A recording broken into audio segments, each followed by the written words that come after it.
Hello, and welcome back to my channel. This is Reality with Diva D. How you doing? In honor of Mother Wendy.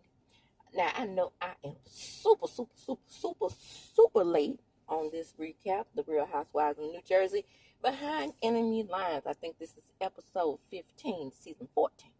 Well, just let me tell you, I just was not in the mood after I found out that one of my favorites on Love and Marriage Huntsville, Kiki Jabbar, had passed away. So I was just chilling yesterday in my own head, thinking about her. But anyway, that's neither here nor there. Let's get on to a more lighter situation, and just sending out positive vibes and positive energy to her family. Now, the Real Housewives of New Jersey. I'm still messed up about it. I'm getting all misty. But anyway, The Real Housewives of New Jersey. So, the episode opens up and we're dealing with Mr. Priest, and his name is Joe Gorga. Joe Gorga is about to marry his cousins-in-law, and that's going to be Melissa's cousin Nick and his husband. Well, they're married now, but Joe Gorga is the officiant child, and he's showing his officiant certificate. Then we have Jen and her grown children speaking Spanish. So the episode mostly is about the fallout of the altercation, right? So we have Melissa and Redface.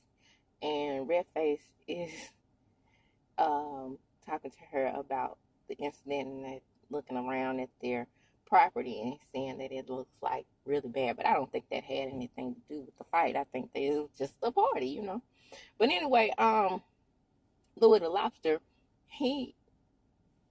and Teresa, they noticed that the dog poops. Why is it that, look, producers, we have seen enough housewife dog poop, okay? Let it roll. And Grownish Gia is on her way to Michigan to see Gabriella. And she was like, well, I will help you clean up that. I said she's Grownish because we're going to see later that she doesn't want to be involved in things, but always running that trap of hers. Okay? And so she's headed out, but she's like, well, I don't care who it is. They just need to leave my name out of their mouth. Even Jackie. No more analogies. They can use analogies if you want to. Ain't you like 23, 28, 27? So Teresa admits that she didn't see anything. Well, she did see Danielle tell her, you're dirty girl. She heard that part, I'm sure. But she didn't see the push. And I mean, look, seriously, that is the type of push that will get your ass whooped in the hood. Okay? So she pushed her hard, very hard. It was like, and then Jan is kind of thick, and she was like, and those hands, those sausage fingers, was just like, bam, and that skinny lady was ready. Okay? With a cup quickness. Now, I love Margaret, but I don't love her taste in that house. She's eclectic like Giselle. Nothing matches, in my opinion. Now, do I think that all furniture should be matchy? No! But oranges and flowers and looks like something threw up all over her house. But just remember now, I love Marge. Marge, don't get an arsenal out on me now, because I don't like your house.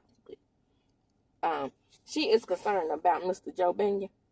She's concerned that he may have a good cancer. And so, she's, waiting around for the test results. I don't think he has cancer. And what I'm most proud about Joe is that she didn't have to push him too hard to get the test, because these men with the prostate, they had to come up with something for a straight man that's seriously less evasive than And a lot of doctors still go but her child that, you know, they don't want to seem gay. I mean, to have my best friend's husband, mm, mm, mm, he had butthole cancer. Baby, he waited almost a year, which was almost too late because prostate cancer runs in his family. But I found out by Joe Bennett and Margaret that, hey, it's only 57%, but that's still pretty high, you know, considering, you know, what runs in the family, you know, by genes or whatnot. So then we get to Danielle and Nate, right? And so they're talking about the incident, and Danielle's getting ready to have an event. So she's like, well, they talked about my character, and now she's dogging me out something about Marissa, and then they say, well, is Jennifer coming? And she's like, hell no. They may just fight again. You know what I'm saying? Foreshadowing. So here comes the self-defense, which Danielle has every right to have. Because she said that she pushed her so hard that all the hairs on the back of her neck stood up. And in my neighborhood, that's called yoking. Hey, that's what it's called in my neighborhood too. Maybe not yoking, but it's called the ass whooping. For sure. Okay? Push me like that and find out. See them, I throw a cup in your face too. And make it, you know, stick like she did. Because it was some hand in that, it was some slap in that cup. It wasn't just a cup. It was some slap.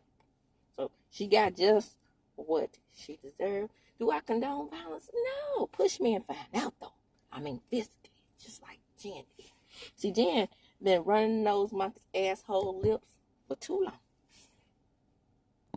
So Danielle is like, she was trying to explain to Jan that it didn't have as much to do with Lena because, you know, she's upset with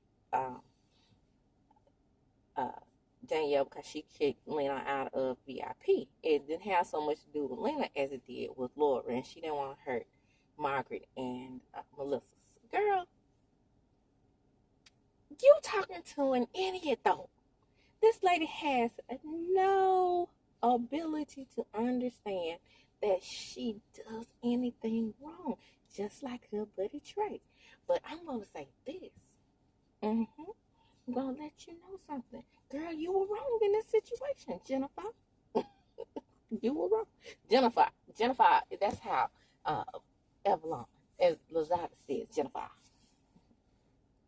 So, Jen is out of her mind now. It's time for her to focus on her relaunch party, and she's going to invite all the kids and all the kids' friends and her dad. Ooh, good luck with that, sis.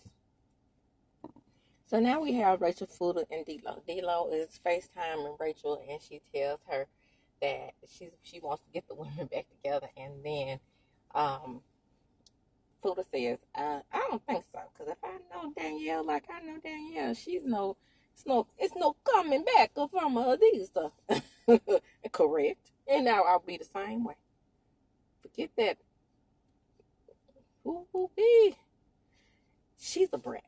She's a grown damn brat.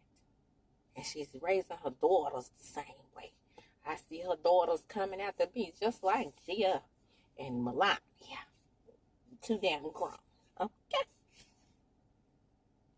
So I'm so proud of Fuda. You know, she's having the event and she started an organization for kids with rheumatoid arthritis.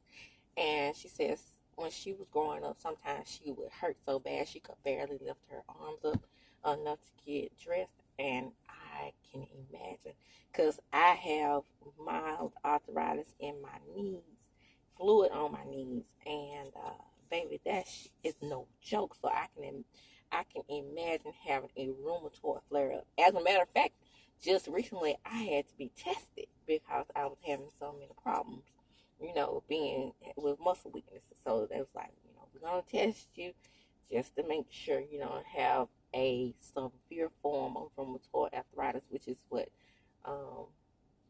Miss Fuda has. Luckily, I wasn't diagnosed with it, but baby, I can just imagine what it's like to just have a full-blown version of that disease. It's very debilitating. But shout out to Fuda. So now we're at the wedding. And Joe is so emotional. He does the wedding, but he can't help himself because now he's thinking about how, the rift between he and his sister, he won't get to see, because he has 4 daughters, and that's a special moment for him. And probably it's very unlikely if they get married, Giudice is gonna be, he's not gonna be able to come to his daughter's weddings. So that was something that Joe probably could have done. Gorga, he probably could have been the one who walked him down the aisle and all that type of stuff. And her stubbornness is just messing up the family. I totally blame Teresa for the rift in their relationship. Even though I know Joe is not perfect, he has his issues as well. I just know it seems to me that he feels deeper than she does. She's very surface. Teresa is, and it's almost like they weren't raised by the same parents. But anyway, Joe officiates the wedding, and he talks about how Mike is in the same position that he is. His rift between his family, and that's why he ended up feeling so close to Mike, Nick's husband, because his parents disowned him when he found out he was gay. And Nick had a problem coming out as well, but when Nick came out, Joe embraced him. And he wasn't expecting a big Guido like a Joe Gorga to, embrace him in his, gayness or whatever. But Joe did embrace him, and that's how he ended up being the officiant. And it was so beautiful. That wedding was beautiful to me. I just wish people would understand that their religion belongs to them. That is your individual personality.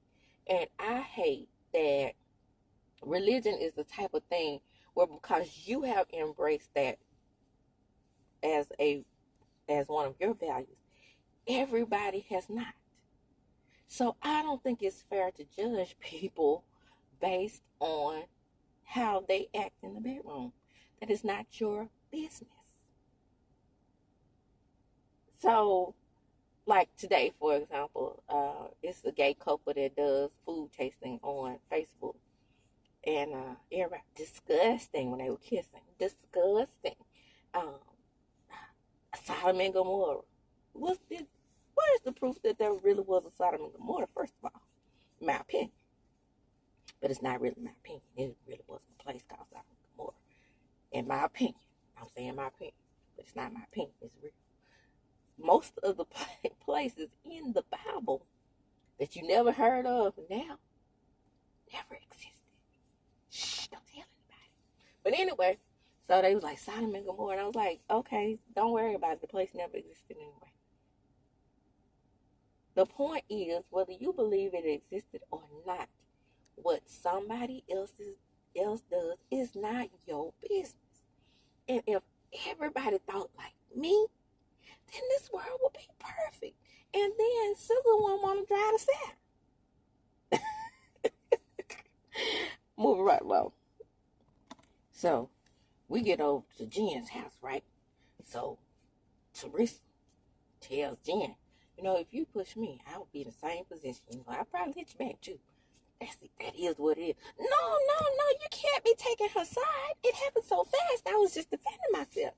Oh, she's innocent now because she sees that Teresa is not backing her and all her damn wrong like she backs Teresa. So I noticed that last week when they played this reel right here, this preview. And I was like, Now I'm seeing the tears right there in this relationship.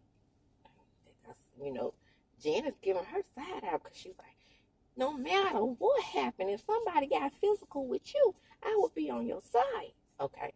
But I know you're trying to keep the peace because, you want us to make up. No. You were wrong, sis. And Teresa is not holding up for you when you're wrong. Maybe if you had a slap Melissa, she will hold up for you. but she likes Danielle, you see. So Danielle lets her assistant know that she has invited her father to her event, and old girl is surprised, as we are in the audience. So now we're at the event, right? We're ready for the event, and FESS with the Miss, she arrives, right? And she gets in front of Danielle and asks as if she's concerned about it. Are you okay? I mean, you all right?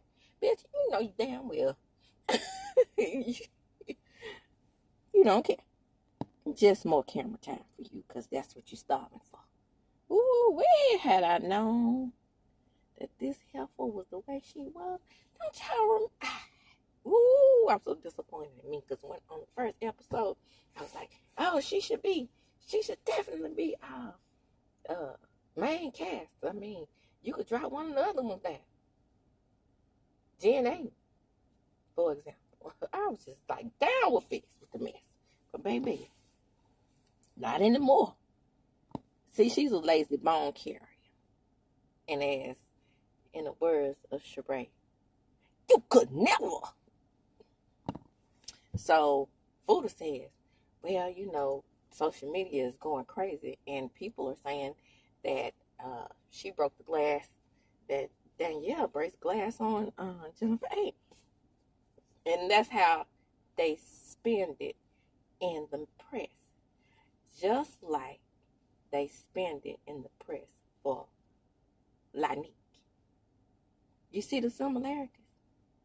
Have a fight. Somebody has a stronger PR team. Get ahead of it. And then you're thinking one way. And that's one thing I decided to do with this fight. When I saw it on the internet, I said, hold up. You remember what happened last time you made a quick judgment and you was on somebody's side and they were dead ass wrong. So don't do that again. So I made sure that I saw what happened before I reported on it. So, you know, Danielle is upset. She's like, well, you know, I felt like she was a friend to me, but she definitely wasn't a friend to me, thinking that I would steal from charity. And Tiffany was like, what? No, she didn't. Oh, yes, she did. So Fuda gets in confession and says, you know, saying someone steals from charity is like a top 5 things that could go wrong in friendship. And over there, Tiffany's like, oh, I didn't see her say that. Oh, she didn't have to say it. She definitely implied. And then she implied that Danielle was snooty. I told you. Jen Aiden is a brat. Have you seen her with her husband?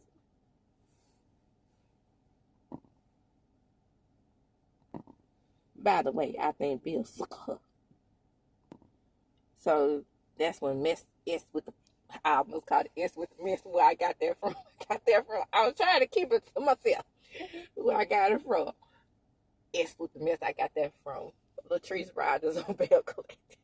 So I just changed the FESS with the Miss, and then I messed up. But anyway, FESS with the Miss says, you know, she was just trying to find out what was really going on. And she says that you paid yourself back. And then Fuda was like, yeah, the implication was still there that she took money from a charity. And then Fuda says, I mean, it's accusation after accusation. Hairdresser 1, hairdresser 2, the charity event. I mean, she just wouldn't let it go. And that's the problem with Jen. And she would not drop it. So Tiffany was like, you know, I never saw her act this way. The charity event happened, and they've been friends since then, so I never would expect that. And then that's when Danielle said, I actually pray to God that, you know, her family is okay after all of this. Girl, that's what I tell y'all about false prayers now. You know you weren't praying for her in a good way, and your intentions were not good when you were praying for her. And see, our version of the Christian God, he does not use karma. See, that's how we get those religions mixed up. Karma comes from Hinduism, you see, not Christianity. But we always mixing them up, except for when it comes to, you know, our spiritual practice, the African spiritual practice. Oh, they're all evil. But you can twist in and use the word karma. But true Christians knows that karma is not a part of Christianity. You're supposed to say you reap what you sow. Let's need to hear there. That's just the religion explanation. Here come FESS with the mess again. And she says, oh, it's not like she slept with your husband, darling. And she's like, she still attacked my character. I know that's right. I told this story before, but I'm telling it again real quick. My classmates tested my character one time. And I ain't up with them for a very long time. Years. Probably like 10 until the next reunion. When they accused me of stealing from the class. I told them, no, never again. You don't have to worry about me dealing with your money. Okay? So Danielle say, well, besides all that, she pushed me. And she said, well, she has a very different story about that as well. You need to slap her. Go, girl, where is your cup? I don't condone violence.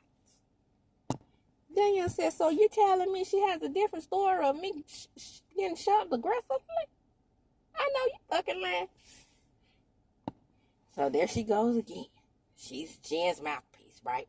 She says that, she only pushed you after you were getting aggressive and getting in her face. And then you clocked her. Ooh, baby, if that was a clock, then she deserved it. Fessy. Messy. Again, in the words of Sheree, you could never. Girl, your bone carrying skills are weak. Okay? But like I said, you're starving for camera time.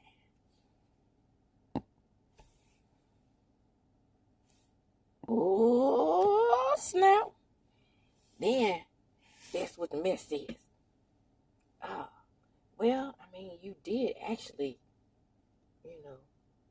push her. I mean, you did hit her with the cup, at least. That's what she said. And then, Danielle's like, holla. It sounds like you got her back, sis. And she said, of course I do. I'm her friend. Oh, no, she didn't. Not in my event. Shout out to Tisha. Danielle says, she's lucky I didn't knock her fucking head off her shoulders. Jen Fessler. I know that's right. You better tell her. So the Lord comes in oblivious to what's going on. Like, hi, everybody. And that's when they say hi, but she was like, Danielle's like, your friendship is coming at a cost. There's no way you could possibly think that she was right in this situation. Oh, well. Jennifer isn't in crowd. She's Teresa's friend. Don't you get it? So she explains what she told Jennifer. I just told her that we have a mutual hairstylist and your picture's going to be on the website and she won't be getting paid for it. Now, look at how she acted about that step and repeat. Of course, you have to tell somebody like Jennifer stuff like this. Here comes Teresa and her messy daughter. She said, she's telling Teresa now. Well, she did say I stole from the charity. Oh, no, she didn't say that. Don't say she said that. Then, snap, that's New Orleans. Get my accents mixed up. So anyway, she said she didn't say that. And then she get into, Danielle gets in the confession. I wouldn't expect Mother Teresa to be over here, defending me over Miss Jennifer. Did she call her Mother Teresa? Oh, damn, Danielle. She said, it's okay. You can talk about her. She's still a bit your friend. You know what I'm saying? It's facts. So there go that dark soul again. Only this time it's true. Because I heard dark soul about Melody, Sheree. That was over there on Blood Marriage. Trust me, a child. But she called her a dark soul. And it's true. She's talking about Jennifer. And Teresa was like, no, she's not evil.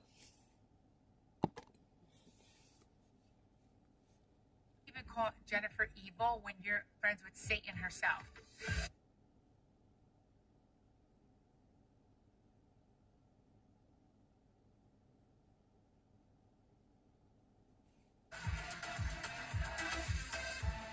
Hi, I'm you look so cute. Missy Gigi. Gee, look who it is. Hi, baby. Hi. How are you? I'm fine. I'm just tired. I was like talking to Danielle, Jen Fessler, Tiffany, and Kayla, and Jen was getting like crazy defensive about Jennifer Aiden. I was physically uncomfortable. I feel like Danielle and I just got good, and now she's like upset with me all over again. Why? Because I defended Jen. Did you defend Jen? No, I'm not defending Jen. Shout out.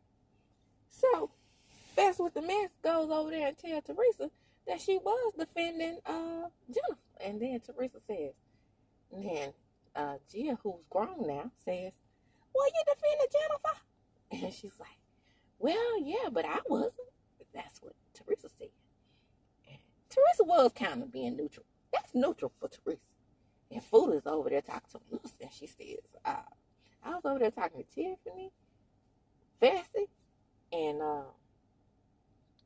Kayla, and Danielle, and Fess was really, really defending Jennifer.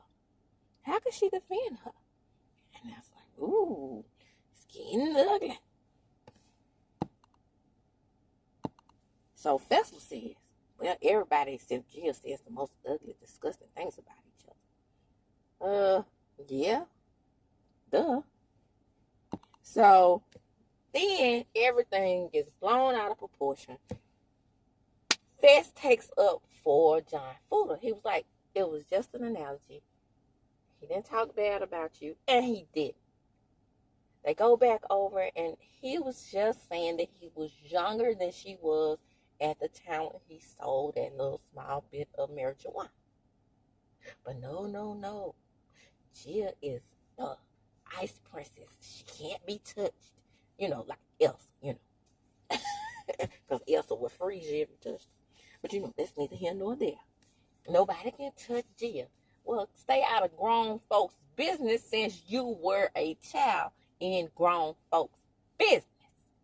Bye, Felicia. If you don't want to be a part of this group, excuse me. If you don't want to be a part of this group, don't say anything. Keep your smackers shut. Okay. And this is how things get confused. She told Rachel comes up to her. She says, leave my husband's name out your mouth. Oh, Fuda, this time I can't ride with you because even though I cannot stand Festival now, she was not wrong. She really, indeed, was taken up for Fuda, male Fuda.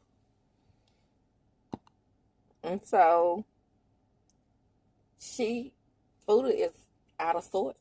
She don't care. She just don't want her to mention her husband's name.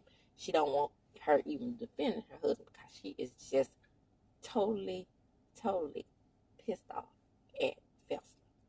As she should be, because remember at the beginning of the season, she did have her crying, and you know, she was like, okay, well, she acted like we were best friends. So now Fuda is like, okay, well, you just stay on over there. I know that's right. But you were wrong though, Fuda, in this particular instance. But anyway, move right along. So see how I can call out my favorites. Yeah, okay. So anyway, shout out to Love and Marriage Huntsville. Okay? But anyway, I know I put them all up in this because this is a similar situation. I refer back to all the shows that I recounted, you know. Anyway, as I'm saying. So, Margaret says, just don't stick up for them. I did not know Margaret didn't have Binion's last name.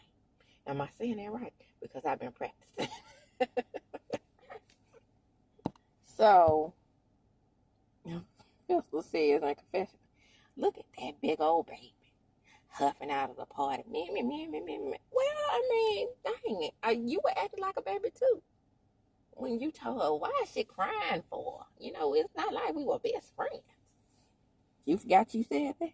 So, to close out the episode, as the credits are running, Festival says, why didn't she get in the ball pit with the kids? And then back at the party, Rachel says, I'm just going to leave. I'm out. I'm sick of her.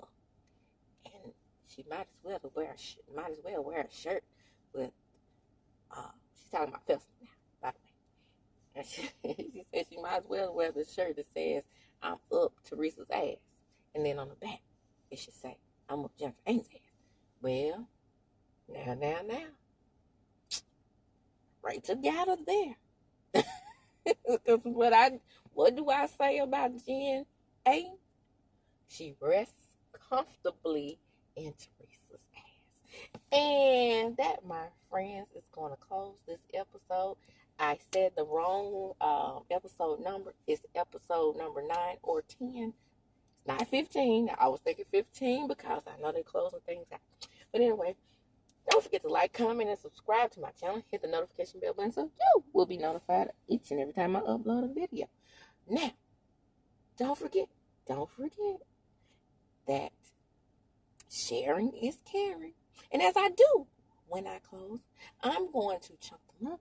Deuces.